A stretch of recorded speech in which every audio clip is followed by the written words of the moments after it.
Prince forced the maid to dance on the table to ridicule her, but what she did left him speechless. Before we begin this beautiful period romance story, tell me in the comments where you're listening from. I love knowing where you're joining me from. The chandeliers of Schönbrunn burned brighter than the stars that night, pouring gold upon the long tables and the faces of Vienna's nobility. Music rippled through the great hall, light and cheerful. Yet beneath the glitter of jewels and laughter there was tension, the kind that gathers wherever pride is greater than joy. At the head of the table sat Prince Leopold von Hohenberg, heir to the Austrian throne, smiling without warmth. He was young, handsome, and weary of being both. Around him the lords and ladies praised him, flattered him, toasted him for his engagement to Countess Irina von Falkenstein. She sat at his right hand, dazzling in crimson silk, her every gesture precise, her smile sharp as crystal. Leopold raised his glass, pretending not to notice her glances of expectation. He would marry her soon, as duty required, but in his heart there was only restlessness. Every compliment, every bow, every perfect note of music pressed on him like a cage. He whispered to his cousin, Count Victor, who leaned close. Another evening of empty speeches. I'd rather be buried beneath the wine barrels, Victor grinned. Then let us find amusement elsewhere, Highness. The night is young. A servant approached with a silver tray of goblets.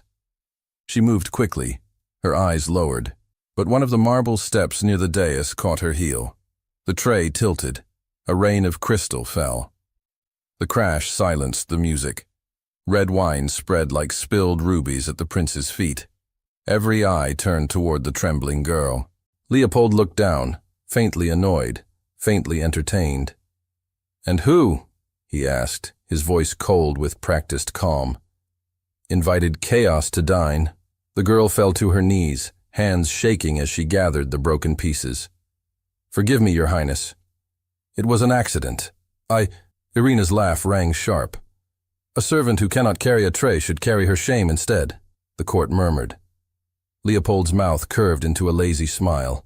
He felt the familiar thrill of command, the small cruelty that gave him momentary power. "Accidents, Countess, require consequences. Don't you agree?" "Indeed," she purred. "Something to make us all forget the noise." He glanced again at the servant. Her face was pale, her hair pulled tightly beneath a linen cap. There was nothing remarkable about her except the quiet in her eyes that did not plead, only waited. "What is your name?" he asked. "Clara, Your Highness." "Well, Clara," he said, standing so the hall could hear, "you have interrupted my celebration. Perhaps you should earn back our delight. What entertainment could you offer us?" I am only a maid, sir." Victor laughed softly. "She might sing, cousin, or juggle the shards she dropped." Leopold raised a hand, silencing the whispers. "No, I have a better idea. Since you have already danced with disaster, let us see you dance with music. Up on the table, little maid. Show us how grace survives humility." A ripple of laughter spread through the hall. Irina's eyes shone with approval. Clara froze. "Please, Your Highness, I cannot. Cannot, or will not." His tone hardened, though a part of him, small and buried, hesitated. He could have withdrawn the order. He could have laughed and dismissed her, but the eyes around him demanded a performance, and he obeyed their hunger. The queen sat further down the table, her face calm, unreadable. Leopold thought she would stop him. She did not. Clara rose slowly. Her hands trembled as she placed the broken pieces on the tray. Two guards helped her climb onto the table. The musicians waited, uncertain. Leopold nodded to the conductor. "Play something cheerful. The court must not grow bored." The first notes of a minuet floated through the air. Clara stood at the center, surrounded by silver dishes and gold candlesticks, the light trembling over her. She did not move at once. A murmur ran through the guests, impatience, mockery. Then she lifted her head. Something changed. Her posture straightened, her gaze steadied. She took one slow breath, then another, and began to move. The laughter faltered. Her steps followed the rhythm not awkwardly, but with a precision born of knowledge. Each turn flowed into the next, her arms curved like music itself. It was not the dance of a servant imitating her betters. It was the dance of someone who understood its language. Every step a phrase of grace, every motion an answer to the violins. Leopold stared. The candlelight struck her face, and he saw not fear, but serenity. He could not look away. Around him, the nobles shifted uneasily, uncertain whether to applaud or remain silent. Count Victor whispered, "Did you plan this miracle, cousin?" The prince did not answer. He felt his own jest turning against him, becoming something he did not control. Clara's feet moved lightly over the polished wood. Her skirt fluttered as she spun. The musicians, caught by her rhythm, forgot their fear and played with new passion. The hall grew silent, except for the music and the soft slide of her steps. Irina's smile died. "She mocks us," she hissed. "No," the queen murmured, though only those nearest her heard. "She remembers." The dance ended in a single, perfect motion. Clara bowed her head and curtsied, her face calm. The silence that followed was deeper than applause. Leopold found his voice at last. "Where did you learn that?" She looked up, meeting his gaze. "In silence, Your Highness, where no one thought to look." A murmur rose through the guests, half wonder, half discomfort. Leopold felt the burn of shame creep up his neck. He had meant to make her ridiculous. Instead, he had revealed his own cruelty.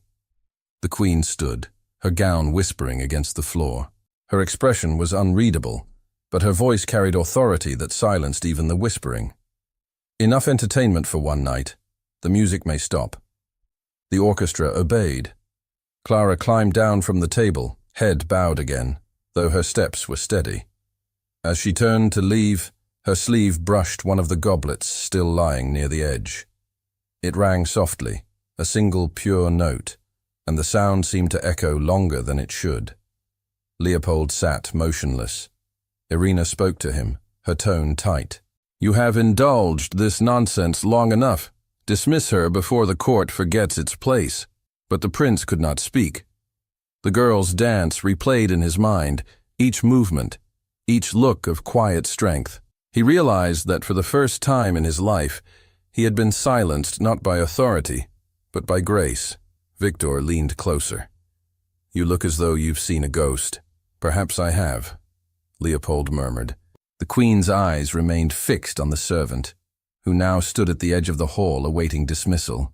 There was something in her face, a memory half-formed, a familiarity she could not explain. The court began to stir, uncertain whether to laugh or to pretend admiration. The silence became unbearable. Someone dropped a spoon. The sound rang like a bell. Finally, the queen stepped forward, her voice clear enough to reach every corner of the hall. "Child," she said, "that dance you performed, who taught it to you?" The question froze the air. Every head turned toward Clara, and even the prince's breath caught as the words echoed beneath the chandeliers. Morning came softly over Vienna, touching Schönbrunn with pale light that could not erase the whispers born of the previous night. The banquet had ended in confusion. No one could decide whether it had been a triumph or a scandal. Servants repeated the story in corridors, embellishing details until it sounded like legend. Some said the maid had bewitched the prince. Others swore she was an impostor. And through all the rumor ran one clear question: who had taught a kitchen girl to dance like that?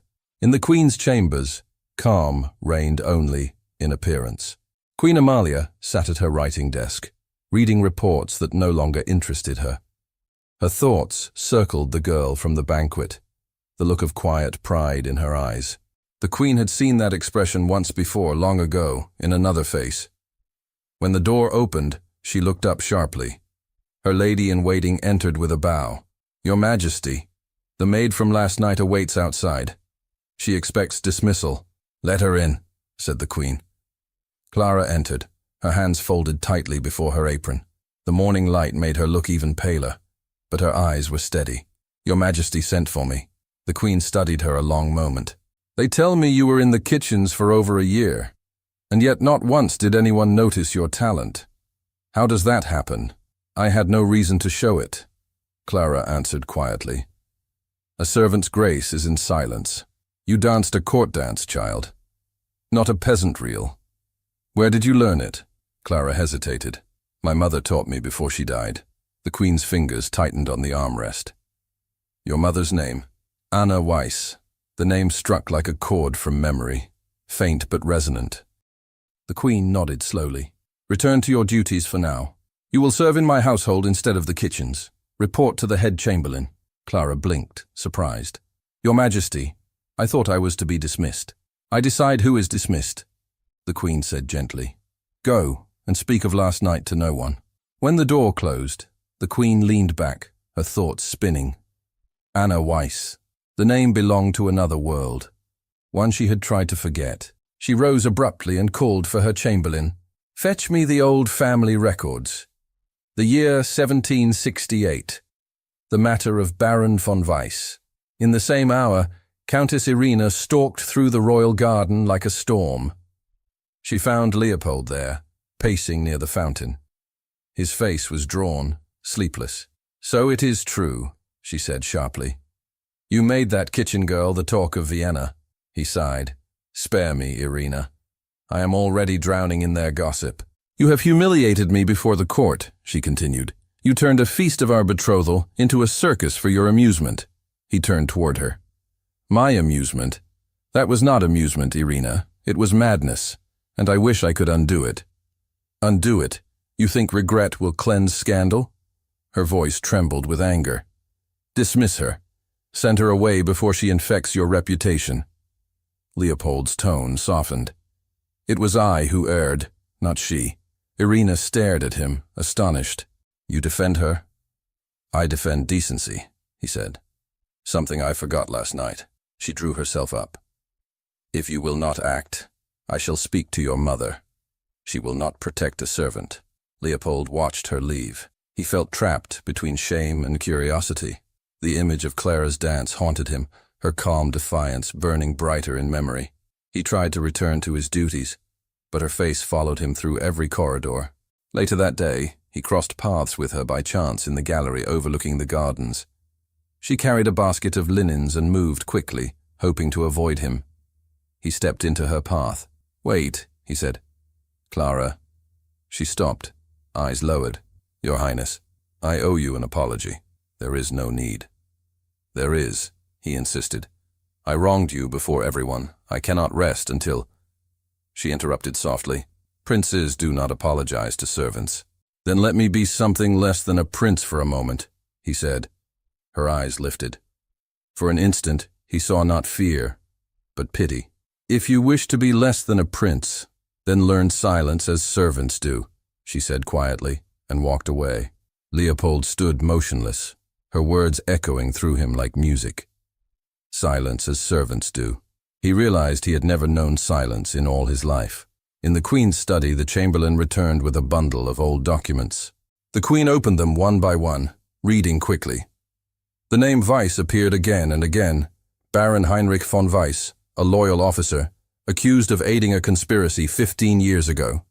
His property seized, his family vanished. No trial, only disappearance. The Queen remembered the night clearly now. The fear, the secrecy, the order given to protect a child with eyes the color of morning frost. She closed the folder and pressed her hand to her brow. Heinrich, what have we done? She murmured. And what became of your child? Evening fell, and Schönbrunn glowed once more with candlelight, though quieter than before. In the servants' hall, gossip flared again. Clara ignored it, folding linen, her mind distant. One of the maids, Greta, whispered, They say the Queen saved you. She must like your dance. Clara shook her head. The Queen owes me nothing. But the Countess, she's furious. She says you'll be sent away. Let her be furious, Clara said. I have work. But even as she spoke, the door opened and the Queen's messenger entered. Clara Weiss, he announced. Her Majesty requests your presence. The servants fell silent as she followed him through the corridors, her heart thudding. The Queen awaited her in the private library, a single candle burning beside stacks of documents. Come here, the Queen said. Do you know this man? She held out an old miniature portrait of a gentleman in military uniform. Clara studied it. No, Majesty. I have never seen him. He is Baron Heinrich von Weiss, the last to bear your name before you. My father was a farmer, Clara said slowly. Was he? The Queen's voice softened. Child, where were you born? Clara hesitated. I do not know. My mother never spoke of it. We moved often, hiding from debt, she said. The Queen leaned back, studying her. Debt or danger? Perhaps both. Clara looked bewildered. Why does my name matter, Your Majesty? Because, the Queen murmured half to herself, it may matter to the throne. She waved her hand gently. Go, continue your duties, but tell no one of this conversation. As Clara left, confusion clouded her mind. She returned to her small room and sat by the narrow window. The city lights shone beyond the palace gardens. She tried to recall her earliest memory, but there was only her mother's voice singing softly, and a rhythm, like steps, like music. Days passed. The Queen's favor toward her became a subject of open talk. Nobles eyed her when she entered the hall. Servants curtsied too quickly, fearful or jealous. Clara endured it silently, focusing on her work. Yet sometimes, as she crossed the corridors, she felt the prince's gaze upon her, unspoken, distant. One afternoon, while carrying a tray of letters to the library, she nearly collided with him at the doorway. He caught her arm to steady her. Forgive me, he said. She drew back at once. Your Highness. You avoid me, he said quietly. Am I so frightening? No, sir, but talk follows me enough without your help. He gave a short laugh. Then let us make the gossips mad. Walk with me in the garden. She stared at him. That would be improper. Everything I do is improper lately. Come. Against her better judgment, she followed him. They walked between the trimmed hedges in silence until he spoke again. I cannot forget that night. Neither can I, she replied. I thought I was mocking you, he said. But you mocked me instead, though kindly. You showed me what dignity is. I showed you nothing, she said. You chose to see. He smiled faintly. Then perhaps I am learning. They stopped beside the fountain. The water caught the sunset, scattering gold across their faces. He looked at her, and she felt the weight of his gaze, not cruel, not commanding, but searching. If my mother had not intervened, they would have punished you, he said. Does that not frighten you? It used to, she answered. Now I fear only what silence hides. He wanted to ask what she meant, but she turned away and left him standing by the fountain. That evening, Irina confronted the Queen in her private chamber. Your Majesty, she said coldly, I must speak plainly. The girl Clara has become a scandal. Your son's behavior encourages gossip unfit for the crown. The Queen replied calmly. You exaggerate, Countess. My son shows curiosity, not affection. Curiosity, Irina said sharply, is the seed of disgrace. Amalia's eyes cooled. Are you jealous, Countess? Irina flushed. I am concerned for the throne. Then leave the throne to those who carry its weight, the Queen said. And remember, the dignity of a lady lies in patience. Irina left, trembling with anger. As she passed through the hall, she nearly collided with Leopold himself. Your mother shelters her, she hissed. If you do not send that girl away, I shall expose whatever secret binds them. Leopold watched her go, puzzled. Secret, he murmured. That night, unable to sleep, the Queen sat alone at her desk. She opened one of the old letters sealed with the imperial crest. It was a confession written by her husband years ago, explaining how Baron Weiss had been wrongly accused. The evidence had been false, the punishment unjust. The Queen felt tears burn her eyes. And now his child stands before me, she whispered. Heinrich, your blood walks my halls. She rose, pacing the room, torn between confession and silence. If the truth came out, it would shame the throne, but to hide it again felt like betrayal. She went to the window, watching the moonlit courtyard below. There, in the shadows, she saw two figures, her son and the maid, walking apart but toward the same gate. Fate was drawing its lines again. In the servants' quarters, Clara prepared for bed when Greta slipped inside. You're in danger, she whispered. The Countess is spreading word that you're no maid at all. She says you tricked the queen with lies. Clara frowned. Why would she care about me? Because the prince looks at you, Greta said simply. And she cannot bear it. Before Clara could answer, a knock sounded. The queen's messenger entered again, holding a sealed envelope. From Her Majesty, he said. Deliver this to no one but the queen herself tomorrow morning. It was found under her door. He left as quickly as he came. Clara looked at the black seal, strange and unbroken. She placed it on the table beside her bed and tried to sleep, but unease kept her awake. When dawn touched the window, she carried the letter to the queen's apartments. The queen received her at once, still in her robe. Thank you, child, she said, taking the envelope. She broke the seal, read the single line inside, and froze. Her hand trembled. The page held only 6 words, written in a hand she remembered from years past. The child of vice still lives. The first snow of December dusted Schönbrunn like flour over pastry, and the palace thrummed with preparations for the winter ball. Servants carried garlands of evergreen, musicians tuned their instruments, and tailors stitched through the night. The ball would celebrate Prince Leopold's engagement to Countess Irina, though beneath the chatter ran a second story, the whispers about the maid who had danced like a duchess.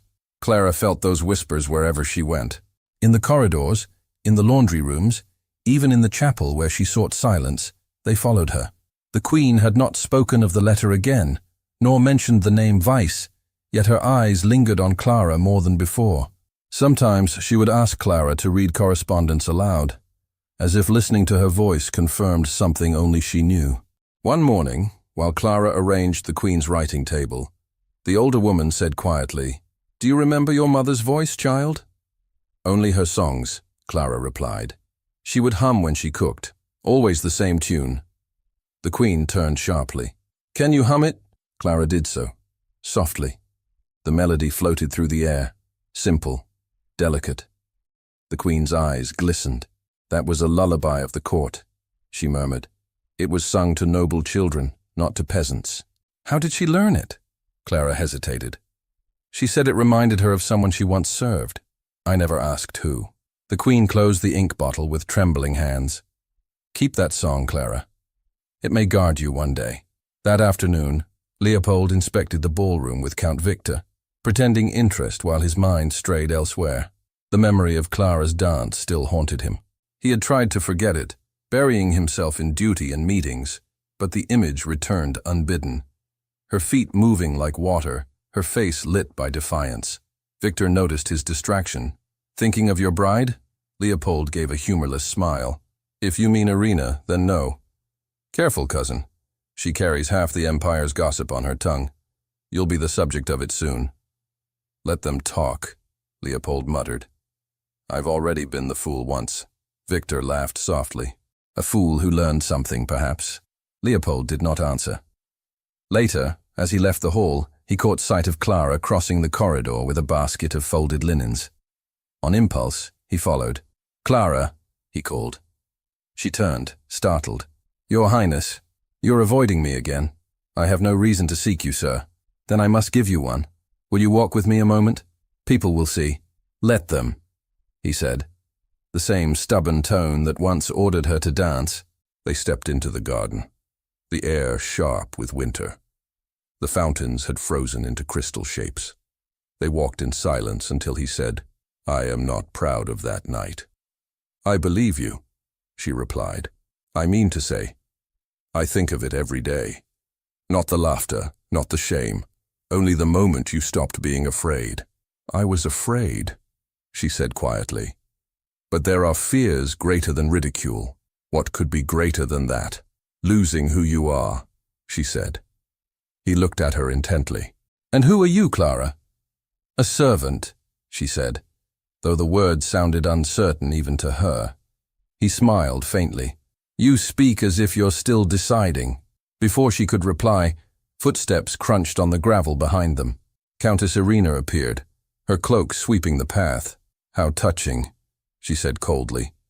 "A prince and his charity case." Leopold's jaw tightened. "You forget yourself, Irina." "No, Highness. I remember perfectly who I am. The woman you are to marry." And who she is, the woman who has no place here. Clara bowed. Forgive me, Countess. I meant no offense. Then you'll mean none by leaving, Irina said sharply. At once, Leopold stepped between them. Enough. You will not command my servants. Irina's eyes blazed. Servants, yes. But is she truly one? Or something else entirely? I've heard strange things about her name, her manners, her silence. What are you hiding, Leopold? Be careful, he warned. I am careful, she said. And if you will not protect your family's honor, I will. She swept away, her footsteps fading through the snow. Clara looked at him anxiously. You should not have defended me. Why not? Because she will hate me more for it. She already does, he said simply. Let her hate. It will teach her that cruelty is not power. But Clara knew Irina's hatred would not rest. The Countess was too proud, too clever to let humiliation pass unpunished.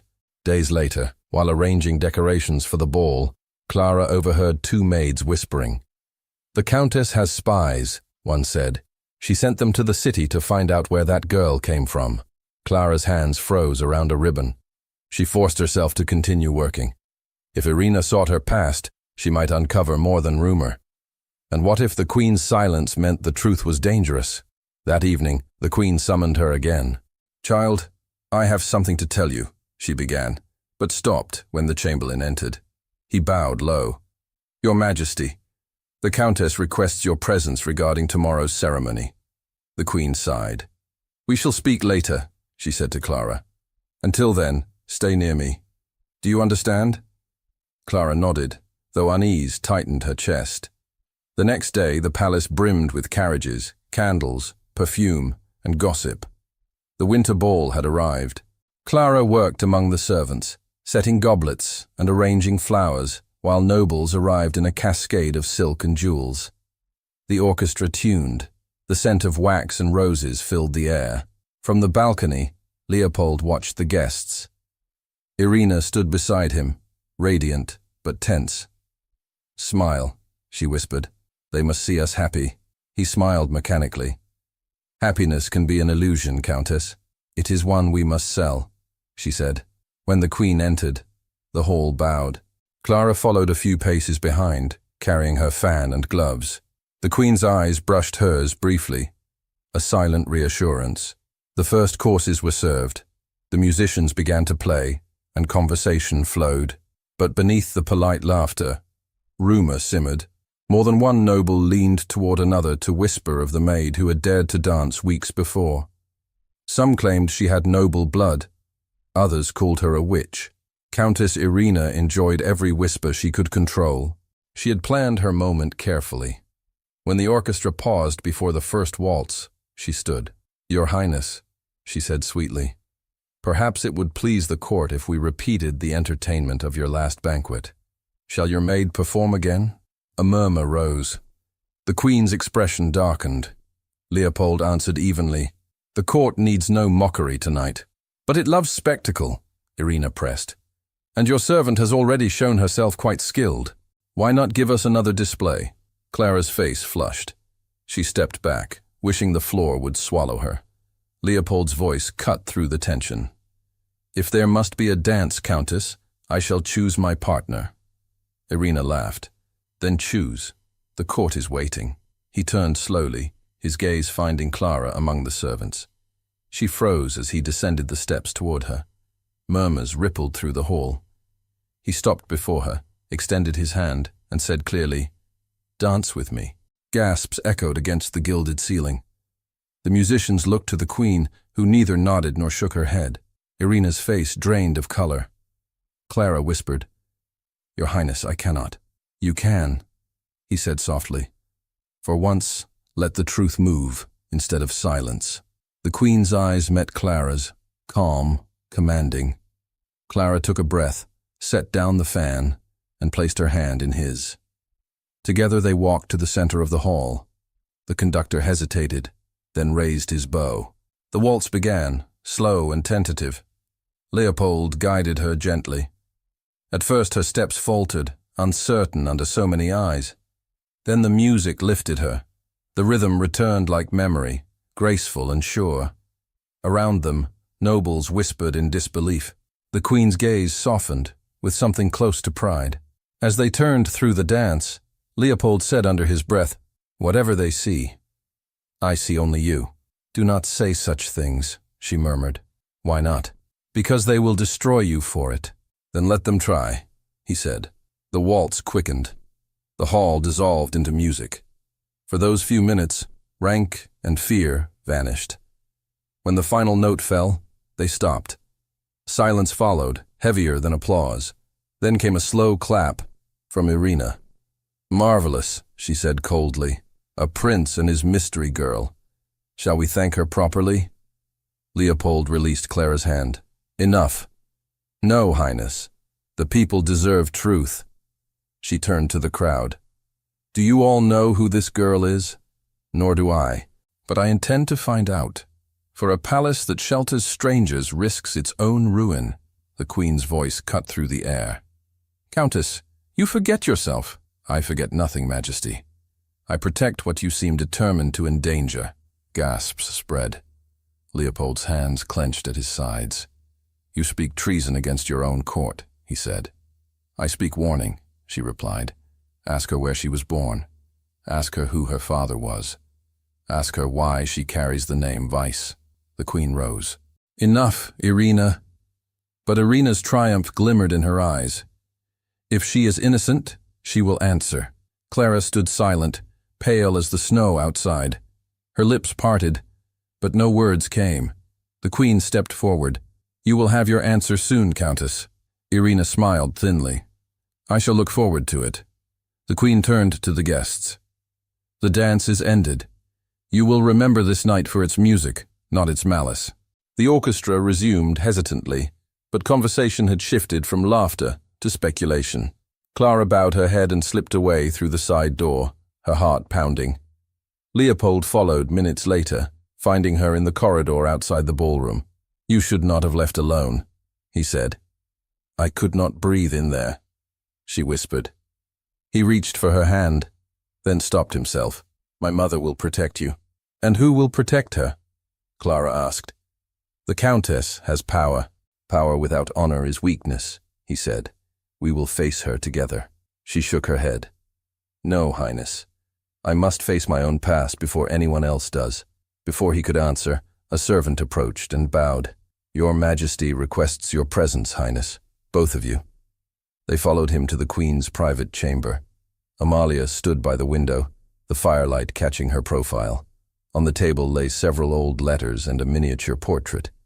"The time for silence is over," she said. "Clara, you must hear what I have discovered." Clara's voice trembled. "About my name?" "About your life," the Queen said. "You are Clara von Weiss, daughter of Baron Heinrich von Weiss. Your father died protecting this crown when others betrayed it. I hid the truth to keep you safe. I never thought we would meet again." Clara stared, unable to speak. Leopold turned to his mother, astonished. "Then last night's cruelty was done to one of our own?" The Queen nodded. "To blood as loyal as ours." Footsteps sounded outside. A page entered, breathless. "Your Majesty, the Countess demands audience. She says she knows everything." The Queen's eyes darkened. "Then she will learn the truth from me." The page bowed. "She waits in the ballroom."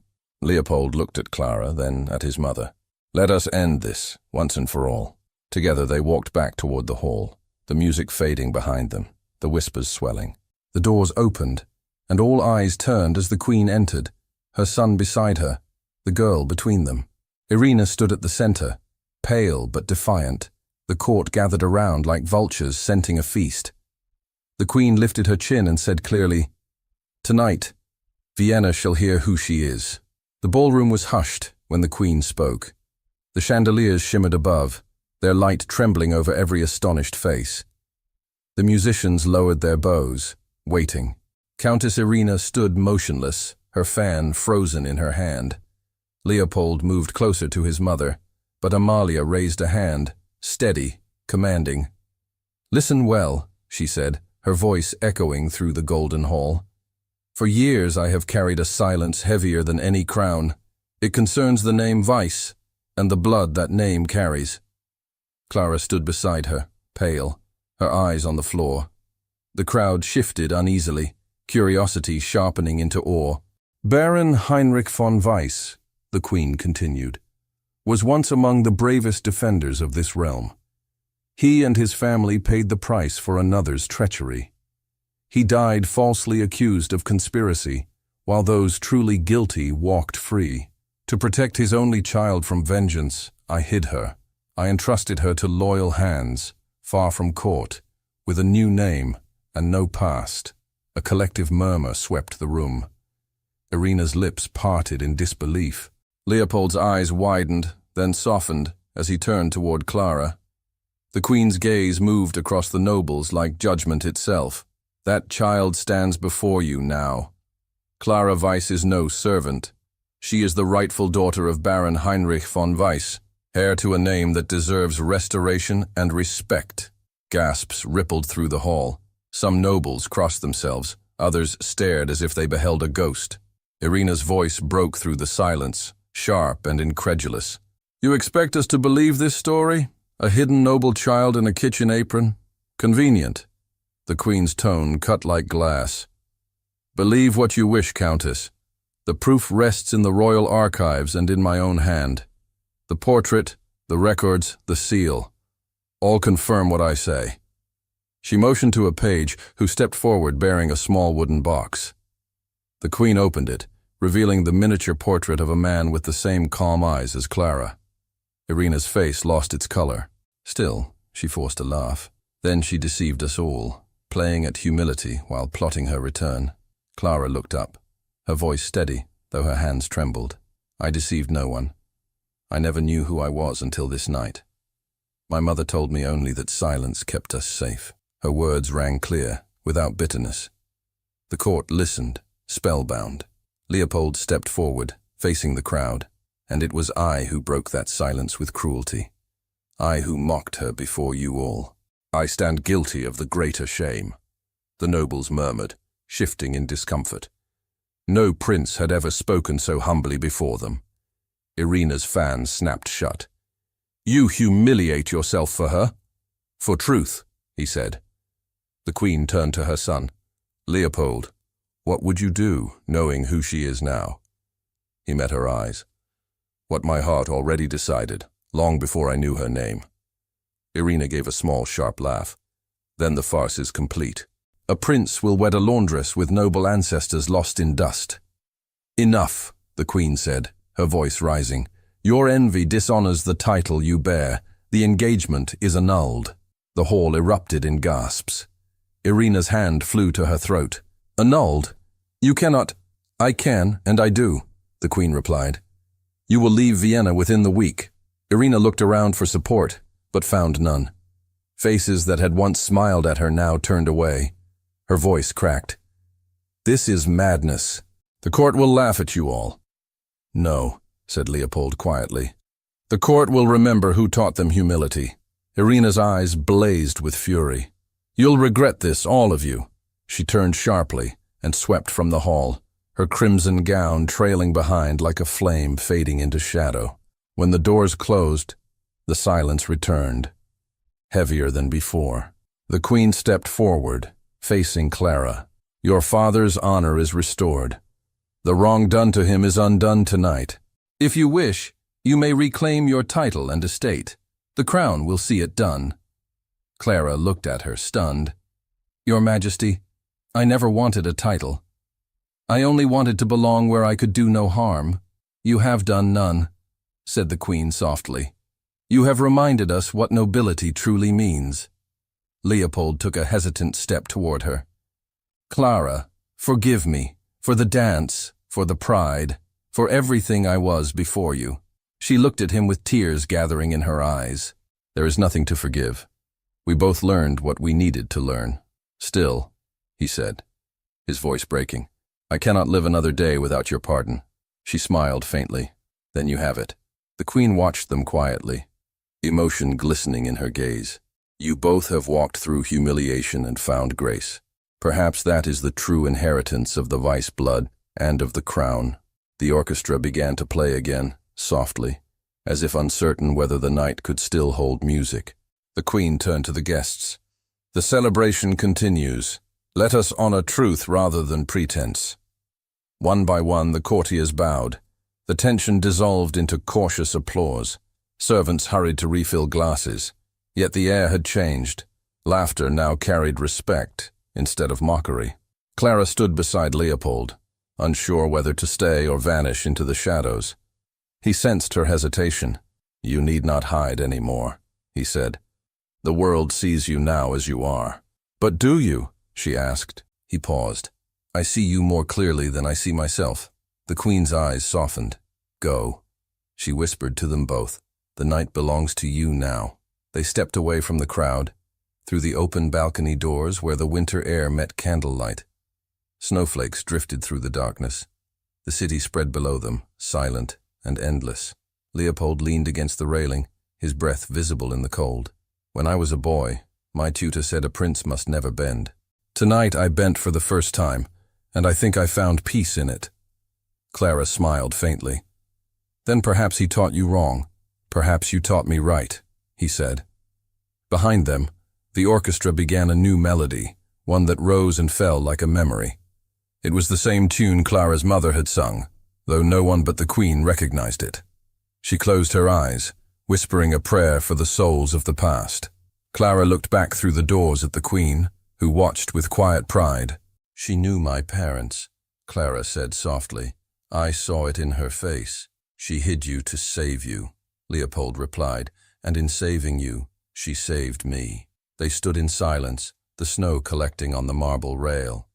Clara's heart beat fast. The hall behind them filled again with laughter, softer now, warmer. The Queen approached once more, her cloak wrapped against the cold. "There is one thing left to do," she said. "Tomorrow the court will record your restoration. After that, your future is your own." Clara nodded, still dazed. "Your Majesty, I owe you everything." "You owe me nothing," said the Queen. "But you owe your father the life he would have wanted for you. Live it with courage." She turned to her son. "And you, remember that compassion rules longer than fear." He bowed his head. "I will try, Mother." "Do more than try," she said gently. "Do better." The Queen returned to the ballroom, leaving them in the quiet winter air. The music swelled, filling the palace with renewed joy. Clara looked at Leopold. "I should thank you, though I don't know how." "Then don't," he said. "Just don't disappear again." She laughed softly. "That depends on whether you give me reason to stay." He smiled, his breath misting in the cold. "Then I'll find one." The church bells of Vienna rang faintly in the distance, marking midnight. Inside, servants relit the candles, guests began to dance again, and laughter echoed where shame had once lingered. Leopold extended his hand, a gesture both formal and tender. "Will you dance again, Clara von Weiss? Not on a table, but on your own ground this time." She hesitated only a heartbeat before taking his hand. "If you promise not to make a spectacle of it." "I promise," he said. They stepped back into the ballroom, where the floor gleamed under the chandeliers. The Queen watched from her chair, smiling as they joined the waltz. The crowd parted instinctively, allowing them space. The music carried them in sweeping turns. Every movement spoke of forgiveness, of beginnings instead of endings. The same court that once mocked now watched in reverence. For a moment, all difference vanished. Only the rhythm remained. When the last note faded, applause erupted, sincere and thunderous. Clara curtsied, and Leopold bowed beside her. They exchanged a look filled with quiet understanding. The Queen rose, her voice calm but full of warmth. "Let the record show that tonight justice was done and mercy triumphed where cruelty once stood. Let the past rest." A cheer followed, echoing through the palace corridors and spilling out into the snowy night. The ball continued until dawn. But when the candles burned low and the guests drifted away, the Queen, the Prince, and Clara remained in the hall, speaking softly of what would come next. Plans for restoration, for peace, for a life no longer hidden. When the first light touched the windows, the Queen smiled. "It is finished. Let tomorrow begin." And as the music faded and the palace settled into silence, Only one thought filled the hearts of those who had witnessed the night's miracle. That love, once buried in shame, had been born again in grace. Dawn came gently over Schönbrunn, painting the marble corridors in gold. The palace, after the storm of the previous night, breathed quietly. Servants moved softly, as if afraid to break the fragile calm. The great ballroom still smelled of roses and candle smoke. Only a few wilted petals on the floor gave any sign of the spectacle that had changed everything. Clara stood by the fountain in the palace gardens, her cloak wrapped tightly around her shoulders. The snow had begun to melt, and thin streams ran between the stones. She gazed at the water's surface, still unsure if the night before had been real. She touched the edge of her sleeve, half expecting to find it coarse with kitchen ash again instead of soft silk. She heard the crunch of footsteps behind her. She did not need to turn to know who it was. "You found me," she said quietly. Leopold's voice was gentle. "I would have searched the whole palace if I had to." She turned then, meeting his eyes. He looked different. No longer the restless prince who had mocked her, but a man stripped of pride, uncertain yet steady. "You should be with the Queen," she said. "The court will need you today. There will be questions. Let them ask," he replied. "For once I have answers." She smiled faintly. "And what answer will you give when they ask what you intend to do with me?" He moved closer, his breath visible in the morning air. "Tell them I intend to ask for forgiveness, and if heaven allows, for love." Her eyes softened. "Forgiveness you already have. Love, I am not sure it belongs to princes. It belongs to those who earn it," he said, "and I would spend the rest of my life earning it from you." The garden was silent except for the sound of the fountain. A ray of sunlight caught the frost on the marble, scattering tiny sparks of light around them. Clara lowered her eyes, torn between joy and disbelief. "You think words can wash away what you did?" she asked quietly. "No," he said, "but perhaps actions can." He removed his gloves and took her hand carefully, as if afraid she might vanish. "You said once that silence keeps servants safe. I believed in silence too. Silence that protects pride, that hides truth. I don't want it anymore." Her hand trembled in his. "And what will you do without it?" "Speak," he said simply, "even if the whole world listens." She looked at him for a long time. Then very softly she said, "Then speak now, before the world wakes." He drew a breath. "Clara von Weiss, you changed me more than the crown ever could. You made me see what honor means, what humility is. You turned my shame into hope. I love you, not because of your name, not because the Queen blesses it, but because you saw me when I could not see myself." Tears welled in her eyes. "You are not the man who humiliated me anymore." "I hope not," he said, "but I am still the man who needs you." She shook her head, smiling through tears. "You are very bold." "Only with you," he said. The church bells of Vienna began to ring in the distance, the sound carrying across the gardens. Clara lifted her head. "Do you hear that? It sounds like forgiveness," he murmured. "Perhaps," she said, her voice breaking into a small laugh, "or perhaps it is the city gossiping about us again." He laughed too, and the sound broke the last of the tension between them. "Let them talk. Let them say the prince fell in love with the maid who danced. You should not call me that anymore." "Then what shall I call you?" She hesitated, her cheeks warming. "Just Clara. It is the name my mother gave me before I belonged to anyone else." "Then I will call you Clara," he said, "and you will call me nothing at all if it means you'll stay." Before she could answer, the Queen appeared at the far end of the path, her cloak sweeping over the stones.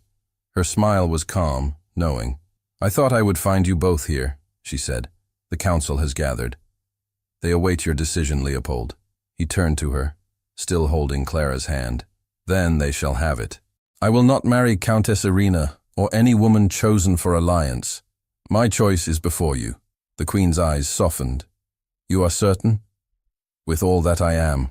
She looked at Clara, her expression kind. "And you, child? You have lived too long by others' choices. Will you make one of your own now?" Clara's heart raced.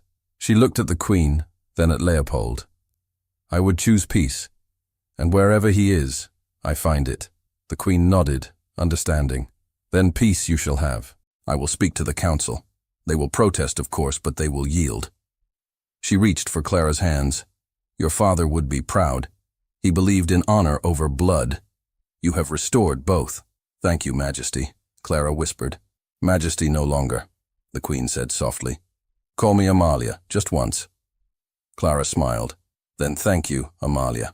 The queen's eyes shone, and she turned away before emotion betrayed her composure. The ceremony will be arranged at dawn tomorrow in the garden chapel. Simple, quiet, and worthy of you both. When she left, silence returned. Clara looked at Leopold, startled. Tomorrow? Too soon? He teased gently. She laughed. Too soon, too certain, too. Everything. He took her hand again, more firmly this time. I've wasted too much of my life waiting to be certain. You're the first thing I've ever been sure of. The day passed in a blur. Word of the queen's announcement spread quickly through the palace. Some courtiers whispered in shock. Others smiled secretly, happy to see pride defeated by grace. Servants polished silver and tied ribbons, not daring to gossip aloud. That night, Clara sat in her chamber, staring at her reflection.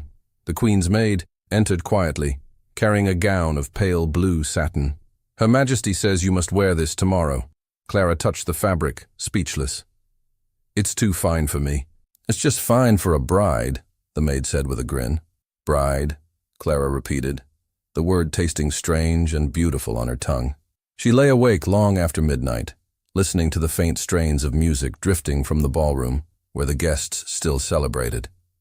She thought of her mother, of the nights spent hiding from fear, of the dance that had changed her life. And somewhere between memory and hope, she fell asleep smiling. The morning came bright and clear, as if the heavens themselves had decided to bless the day. The garden chapel behind Schönbrunn was small, built of pale stone and ivy. Snow sparkled along the path, but the air was gentle. Leopold waited by the altar in a plain uniform, no crown, no medals. Only the look of a man who had found something worth bowing to. The queen stood near him, surrounded by a few witnesses and the priest. When Clara appeared, the garden seemed to pause. The light caught in her hair, and the soft blue of her gown moved like the sky itself. The queen drew a quiet breath. Leopold forgot the air in his lungs. She walked toward him slowly, her steps steady. When she reached him, he whispered, "You are unreal." She smiled. "And yet you still made me climb a table." He laughed softly. "If I could take that back." "You already have," she said. The ceremony began. The priest's words were simple, almost forgotten in the quiet between them. When the time came for vows, Leopold took her hands and spoke first. "I once thought a crown was the measure of a man," he said. "But I was wrong. It is measured by whom he bows to. I bow to you, Clara, not because of your birth, but because you taught me how to stand." Tears slipped down her cheeks. She answered, "And I once thought freedom meant being unseen, but you saw me. Even when I wished to disappear, you gave me courage to be known." The priest blessed them, and the queen smiled through her tears. The small crowd murmured with joy as Leopold lifted Clara's hands to his lips. The bells of Vienna began to ring again, louder this time, carrying across the snow. Afterward, they walked through the gardens as husband and wife. The queen followed a few steps behind, letting them move ahead. The city stretched before them in pale morning light. "Does it feel real?" he asked. She nodded. "It feels like a story that finally decided to end well. And if it ever tries to end otherwise, then we'll dance until it remembers," she said. He laughed and pulled her close. "You'll never tire of dancing, will you?" "Not with you." They stopped by the fountain, where everything had begun. The water shimmered in the sunlight, clear and still. He kissed her hand. "When I first saw you, I thought you were beneath me. I was wrong. You were above everything I'd ever known." She touched his cheek, smiling. "And now?" "Now," he said, "I see that we stand on the same ground."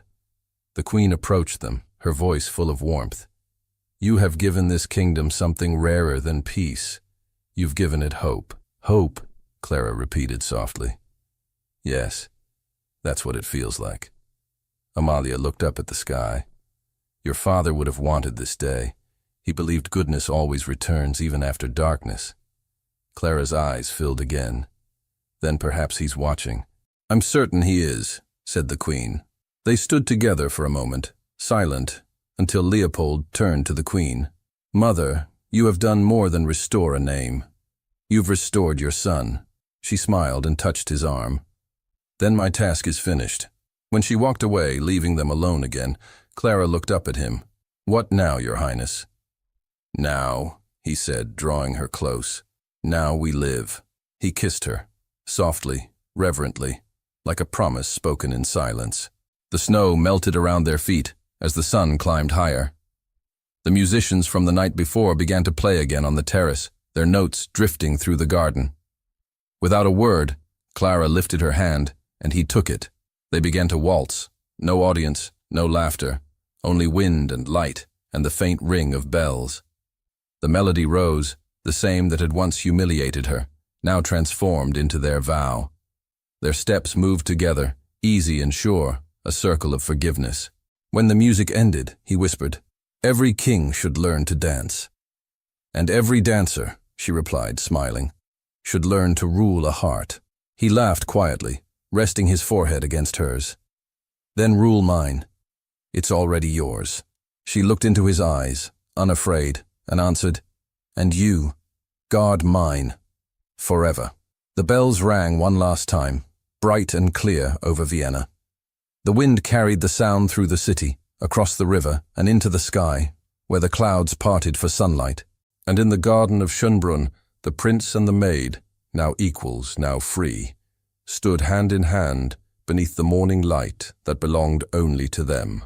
Thank you so much for listening to this story, all the way to the end. We hope it moved you as much as it moved us while telling it. We'd love to hear your thoughts. Leave us a comment telling us where you're listening from and what you liked the most. Rate this story from 0 to 10. What score would you give it? If you enjoyed this story, don't forget to subscribe to the channel and leave a like as a show of support. That really motivates us to keep creating and sharing more stories full of emotion and life lessons. And before we go, we want to remind you that an exciting and heartwarming story recommendation will appear on the final screen. If you'd like to enjoy it, just click on the video. Thank you once again for being here, and we'll see you in the next story.